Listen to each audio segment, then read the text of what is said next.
Ya. Tetangga sekitar 3 rumah. Kita lagi pas ada teman, kita dipanggil. Ya. Nah terus suruh buka pintu. Kita nggak tahu cara karena nggak ada kuncinya. Emang nggak mau kita dobrak kan? Kita dobrak. Ya udah kita lihat, udah rumahnya nggak ada pembantu. Terus anaknya lagi nangis, sudah ibu itu langsung mandi anaknya. Udah saya bilang, Bu, saya bisa tinggal, Bu. Ya udah nggak apa-apa John, soalnya udah dibuka pintunya. Ya udah makasih Pak John. Ya udah sama-sama bertetangga, saya bilang udah. Pada saat kejadian si kondisi anak benar-benar terkunci dari. Ya benar 100% dikunci. Dikunci, pembantu lari. Tapi saya nggak tahu larinya jam berapa.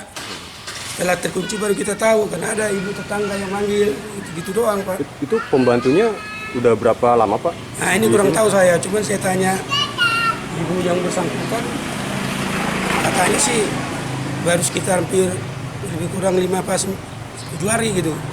Seminggu lah lebih banyak gitu. Yang biasa ditinggal ini Pak sama orang tua. Ya karena kerja, mereka suami istri kerja berdua. Suami istri kerja. Nah jadi dia anaknya dia ada yang ngasuh lah, pembantu gitu.